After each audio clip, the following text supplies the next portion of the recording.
أيوة السلام عليكم ورحمة الله وبركاته. بيفتك كم أنس نجاكوتي الحمد لله. باقي جراتي أكمي دلقة بريد برمتي ما شاء الله. أجابي فتوار أجاب في ديبي سيقولوكي يا فنا حيمتي جما جاب في ديبي كي يا تتنا يا شوكي تفيد تكو غلط أمي سينجرا.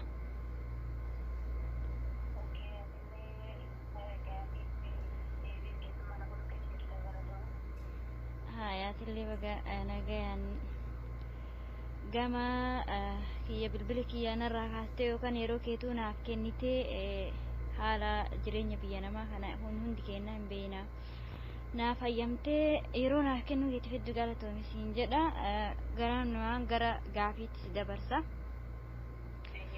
أسو قرا قافيت هندي بين سنين درا أسمان كبجمتو تفجرت تدعوتو كإلمان مسلمة كريستانة بنتي أصدقتي أصون جن هند كيسانينو ورماتين وفنتين كو تاماتين وفتا ورماتين وفتا تنمو فيديو كان يسنون دني فايدا لا لايك سبسكرايب شير نوقر أجننا نكاس موكاسيمت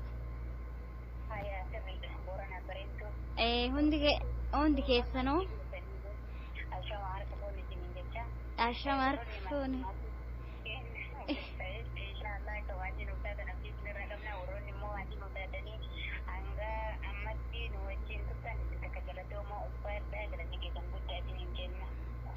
ka YouTubein isi warra baruu barbaadaniif biiftuu tiyuub jedha kiyammoo Oromoo Artisandaa kirafti jedha.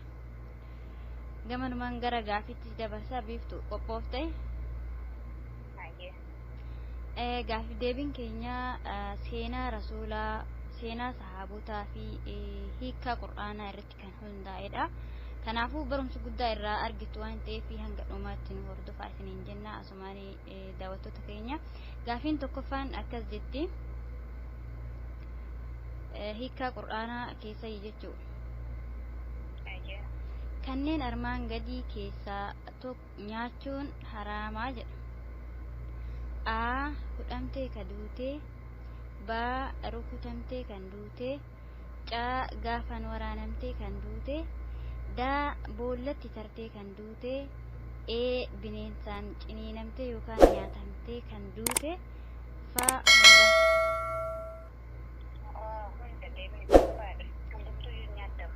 hundumtuu nyaatamu baaktiidha jechuudha.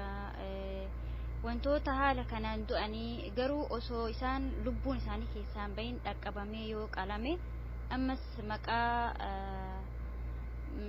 maqaa rabbiitiin jechuudha yeroo qalansan jalqabanii haala saniin yoo qalame yoo halaalfame nyaachuu rakkoo hin qabu. Garuu osoo namni hin halaalchin lubbuun keessaa kan baatu yoo ta'e wanti sun baktiidha haraama jechuudha.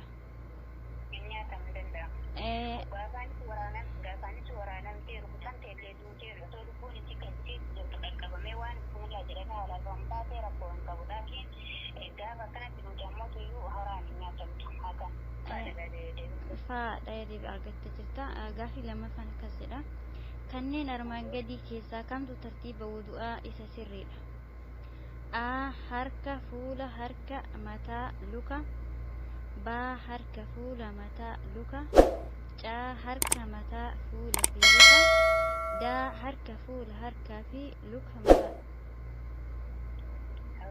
Gaafii lammaffaan harka, fuula, mataa fi luka jedha. Keessatti wanti adabaafamu qabu. Harka dhiqattee gaafa fuula jettu fuula kana waa hedduu keessatti qabata. Fakkeenyaaf funyaan amma harka wudu'a yeroo waddaanu jechuudha. Amma ani harka yeroo lama keessa aansi filannoo kana keessa maaliif jennaan harka kennaa yeroo tokko yeroo jalqaba jechuudha. Ganaa keessa qubbii shanan keessa yeroo sadi dhiqannaa. Achi booda fuula ammoo guutumatti jechuudha. Guutuma funyaan afaan shafachuu gurri walumarratti mataan kophaadha. Haala sanii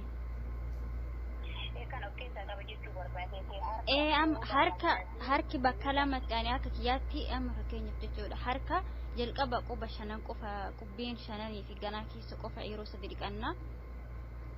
Achi booda ka waan dhiqannatu hin beekta wanti fuulatti dhiqamu immoo guutuuma walumarratti jechuudha. Walumarratti afaanii fi funyaanii gurra fuula bakkuma tokkotti akkasumatti qabee harki yeroo lama akka harka yeroo lama kaayee filannoo kana keessa yeroo tokko ganaa keessa qubaa fi quba shanii ganaan dhiqannaa yeroo tokko immoo hanga ciqileetti kan dhiqannu san jechuudha.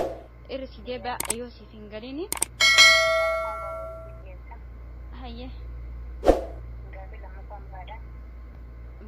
Harka fuula mataa luka hin arganne ani osuma sitti mudhabdee gaafii kana yeroo lama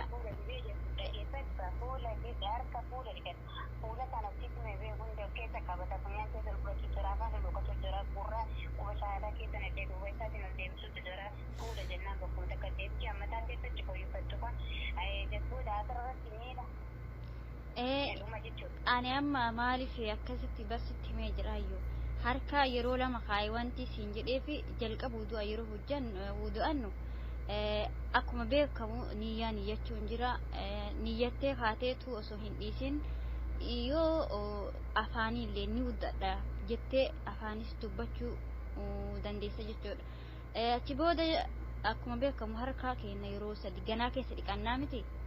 Anamma tana taganaa keessaa tanallee harka adduma qabee eega harka ganaa keessa dhiqannee kaane booda fuula dhiqannaa bishaan afaan shafannee isa walumatti fuula jedhee qabee bar sittime fuula ilkaa afaan shafachuu fi funyaan keessa fudhatanii fi gurraallee walumarratti akka fuulaatitti sii qabee harkamuu yeroo lama siif godhe maaliif jennaan yeroo tokko ganaa keessa qubbiin shana wajjin dhiqannaa achi kaanee eegasii afaan shafannee funyaan keessa bishaan yeroo sadii fudhannee fuula keenya yeroo sadi hundaayyuu jechuu akkasitti dhiqannee kaanee ammas harka itti deebisnee hanga ciqileetti dhiqanna akkasuma akkasii miti.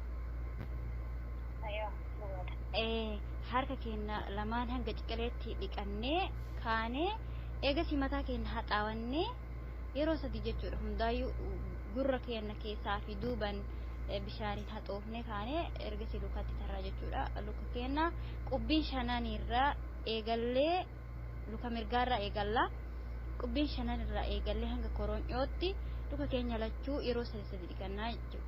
Maaliif jennaan wuduuni kun xiqqaa fi guddaa qaba. Wuduuni xiqqaan yeroo takka hundaayyuu kan dhayatanii salaatasan yoo ta'u wuduuni guddaan immoo hundaayyuu sadi jechuudha. Akkasitti kan wadata maaliif jennaan rasuulli ergamaan rabbii nagaaf rahmanni rabbii isaanii irraa haa jiraatu akkuma ati harka kan kee yeroo sadi dhiqattu sani diliin tanteeta harka akkasumas irraa harcaatii jedha. Ammallee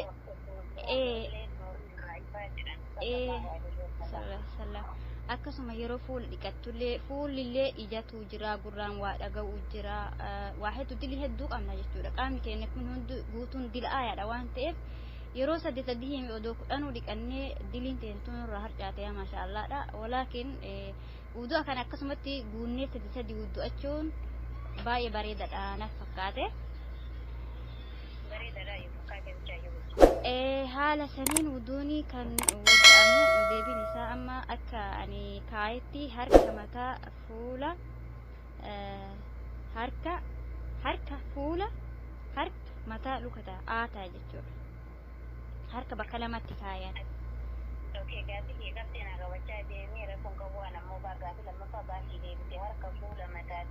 Lukana ati harka bakkuma tokko walitti qabattee jechuudha. Omar rakkoon qabu inni waannaan maaliif haala wudu'aa seeraan beekudha. Obboleeyyan keenyallee irraa baratan jennee waan yaannuuf gaafii kana qopheesse. Gaafii sadaffaan akkas jetti. Nabi Muusaan ummata isaatiin akka jedhe yaa ummata kiyya dachii qulqulleeffamtuu rabbiin isiniif barreesse Falasxiinin seenaa duubatti hin deebiinaa jedheeni ummanni isaas ni jedhan yaa Muusaa atii fi gooftaan kee deemaa lolaa nuti asuma teenyaa jennaan Muusaan ni jedhe yaa gooftaa kiyya lubbuu tiyyaa fi obboleessi kiyyaa malee aangoo itti hin qabu akkaan ajajuu hin danda'u yookaan ajajuu hin danda'u anaa fi isaan jidduu addaan baasii jedhee rabbi ofii kadhate. Obboleessi isaa sun maqaan eenyu? Muusaa filannoo qaba filannoo sii godha.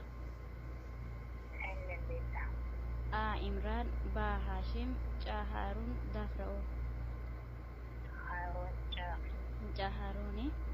Gaafii afuraffaa kanneen armaan gadii keessaa kakuun rabbiin irraa nama hin gaafanne kamii jedha. A sobuuf jecha itti yaadanii kakachuu. B osoo hin beekin yookaan itti hin yaadin afaanumti nama baratee kakachuu. C yeroo nyaata nyaatan osoo hin quufin quufe jedhanii kakatanii deebi'anii nyaachuu. D yeroo nama lama kan wal lole araarsan akka namni sun araaramuuf jecha sobaan kakachuu. Baa fi Caan deebidha. Kakuu rabbiin irraa nama gaafatu.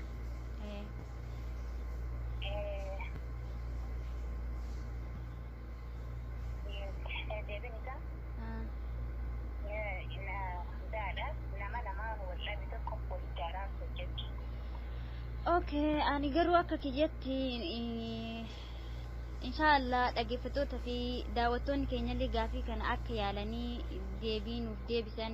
Deebiin kan ani jedhu moo kan ati jettu kanatu sirriidha. Wanta kana ani akkan ani yaadee barreessetti deebiin isaa ta'aa baaficaa jechuudha. Kakuun rabbiin irraa nama hin qabne kakuu osoo hin beekin afaanumatti nama dhufeef yookaan baratan himaaf kakatanii ammallee kakuu yeroo nyaata nyaatan kakatan jechuudha osoo hin quufin mana namaa fa'aa namni qaafachuurraa saalfiirraa jechuudha.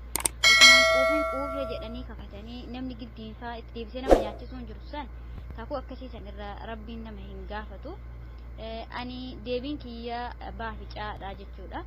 Ati immoo yeroo nama wal lole jettee ani akka kiyyatti nama wal lole san karuma haqaatiin sobanii kakatanii araarsuu doon taane yooma san namnis garaa walitti fayyaa waan ta'eef dhuguma jirtu tan himanii osoo araarsanii haala saniini namni illee garaa walitti fayyaa araarama malee sobaan kakataniiti miti.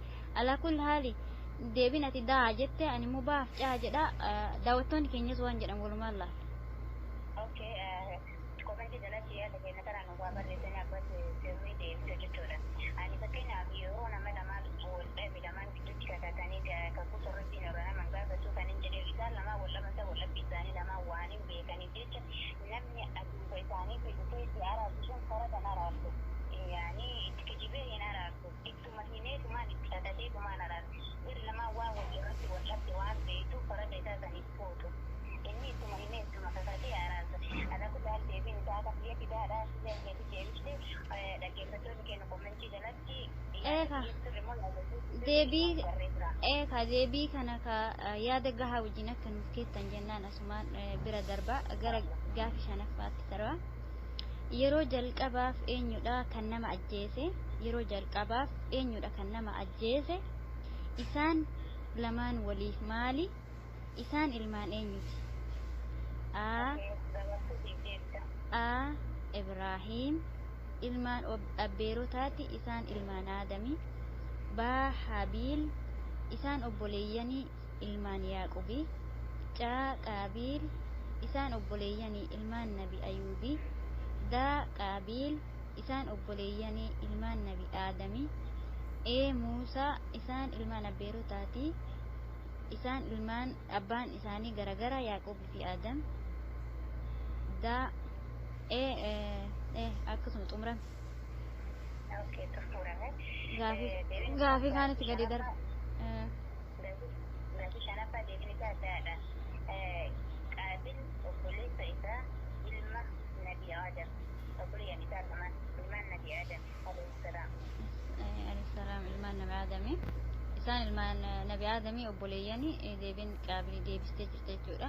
Yaa'u isaan lamaan kan wal ajjeesanillee akkuma beekamu muca'uu bareedduu wayii anaaf fuudha dhageeffattee jirtan fakkaatee kabajamtoota daawwattoota keenya dhiifamaa hiikaan qur'aanaa kun maal keessaa akka baase isinitti osoo hin himin gaafitti seenee hiikaan qur'aanaa kun kan keessaa baase suuraa maa'idaadha. Suuraa maa'idaa dhageeffattanii isinis deebii kana deebisuu dandeessu isiniifillee ajrii guddaa qaba. Qur'aana qara'uu qofaa miti hiikaallee baruun baay'ee barbaachisaadha akkasuma akkasiin biftu. Isinillee dhageeffadhaa gaafii keenya kanallee yaalaa isiniin jenna. gaafii hiika quraanaa xumuree gara hiika seenaa rasuulattiin darba. Seenaa rasuula keessaa gaafiin jaaffaan akkas jedha. Ergamaan rabbii nagaaf rahmanni isaanirra haa jiraatu. Abbaan isaanii maqaan eenyu? A. Abdullaahi ibn Mas'ud, B. Abdullaahi ibn Zayd, C. Ali ibn Abi Talib, D. Abdullaahi ibn Abdul Muttalib. Ergama Rabbi sallallahu alaihi wasallam abbaa isaanii Abdallamu Abdullah atau baru deebiin isaa jaafandaadha. Abdallah ibnu Abdul Muttalib. Abdullaahi ibnu Abdul Muttalib akkasuma fakkaata. Yoo dogongoruu baadha. Alaihi wasallam odoon dhagahu Abdallah amma barreeffama irratti akka dubbifataa jirutti Abdullah jechuudha. Alaa kulli haal deebiin isaa addaadha. Abdallah ibnu Abdul Muttalib. Anillee akkasuma natti fakkaate. Gara gaafii torbaffaatti yoon darbu gaafa abbaan irraa du'u rasuul sallallahu alaihi wasallam umriin isaanii meeqa?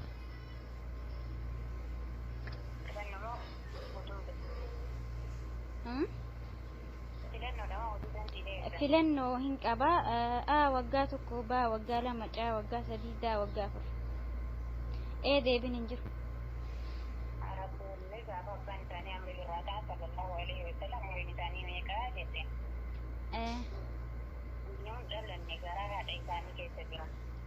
Maashaallah. Rasuulli gaafa abbaan isaanii irraa du'u nagaaf rahmanni rabbii isaanii irraa jiraatu garaa jiranii isaanii garaa jiru abbaan irraa du'e. Gaafii 8ffaa haadha rasuulaa maqaan eenyu?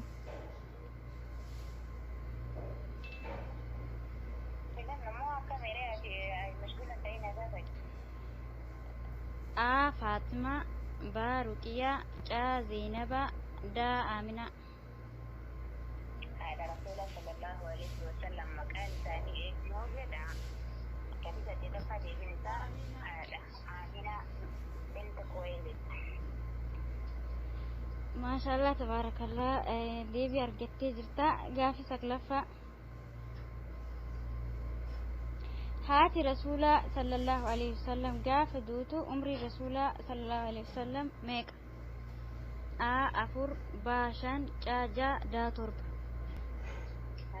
Haati rasuulaa gaafa irraan bitaan umrii rasuulaa sallallahu alaihi wasallam sahamata jaha ganna jaha waggaa jaha. Maashaallah deebistirta. Gaafii 10ffaa abbaan rasuulaa sallallahu alaihi wasallam gaafa du'an gaala meeqaa fi re'ee muraasa akkasumas gabritti habashaa maqaan isii bakka duwwaa jedhamtu dhiisanii du'an? A. gaala 5 maqaan gabrittii barakaa, B. gaala 4 maqaan gabrittii barakaa, C. gaala 5 maqaan gabrittii ummu eeymaan, D. gaala 6 maqaan gabrittii Zaynaba, E. gaala 7 maqaan gabrittii Hafsa, Fa'aa fi Caan deebi'u. abbaan rasuulaa gaafa amrii yeroo ta'an sallallahu alaihi wasallam gaala torba dhiisanii fi bira deeman gara fuula rabbii. Deebii gaafii kana hin arganne. Abbaan rasuulaa gaafa amrii ta'an gaala 5 fi re'ee muraasa akkasumas gabritti habashaa maqaan isii barakaa yookaan ummu eeyman jedhamtu dhiisanii du'anii. Deebiin kuffaataa jechuudha. Gaala 5 maqaan gabritti barakaa isa jedhuu fi Caan immoo gaala 5 maqaan gabritti ummu eeyman kan jedhudha. Maashaallah tabaarakallah. Biiftuu teenya gaafii deebii haala ajaa'ibaatiin deebiste. Akka ani yaadu osoo hin ta'in akka ani yaadne olitti maashaallah tabaarakallah deebiste. Rabbiin sirra haa jaalatu siin jedhama. Akkasii kabajamtoota daawwattoota yuutuubii Oromoo Aartis and Kiraftii fi akkasumas Biiftuu Tiyuub